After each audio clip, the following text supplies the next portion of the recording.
गधा। कृष्णापुर नामक गांव में एक कपड़ों के व्यापारी रहता था। उसके पास एक गधा भी था।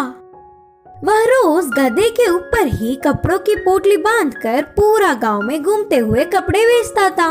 वह गधा भी कितना भी बार उठा लेता। ऐसे सुबह से शाम तक मेहनत करने पर अच्छे लाभ आते। उसके व्यापार की अच्छी सी वृद्धि करने वाली गधा तो उसे बहुत पसंद थी, इसीलिए उसे बहुत ध्यान से रखता था। एक बार व्यापारी को भारी रकम से कपड़े खरीदने के लिए विदेश जाना पड़ा।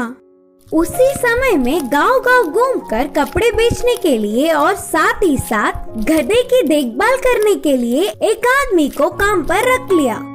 सारी जिम्मेदारियां उसे सौंपकर व्यापारी विदेश चला गया।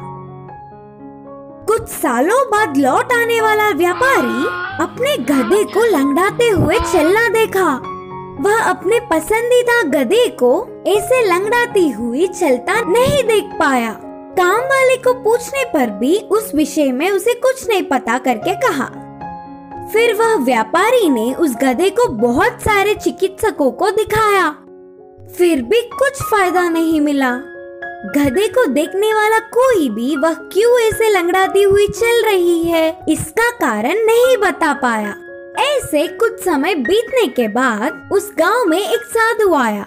महाज्ञानी साधु उसकी गधा क्यों लंगड़ा रही है कारण बोलेंगे करके विश्वास करके उनके पास गधे के साथ गया। पूरे विषय जानने वाला साधु इस गधे की देखभाल करने वाले को इधर ले आओ करके कहा। तब तुरंत व्यापारी ने काम वाले को बुलवाया। काम वाले को आते देख, सज्जन, तुम्हारे गधे को ये लंगड़ापन किसी भी रोग से नहीं आया, बल्कि उसे देखो, वह लंगड़ा है। उसके साथ रहने वाले को ये गधा बहुत ध्यान देकर उसके जैसे ही करने पर लंगड़ी हुई। बोलते हुए विवरण दिया। हमारे आसपास के रहने वालों का प्रभाव हम पर ही ज्यादा पड़ता है। अगर हमेशा के लिए उसकी लंगड़ापन को दूर करना है तो पहले उस काम वाले आदमी को बदलना होगा। व्यापारी उनकी सारी बातें मानते हुए तुरंत काम वाले को दूसरी जिम्मेदारियां सौंपकर उस गधे पर कपड़े रखकर घर घर घूमकर वही बेचने लगा। कुछ सालों बाद मालिक को देखकर गधा भी पहले जैसे ठीक से चलने लगी।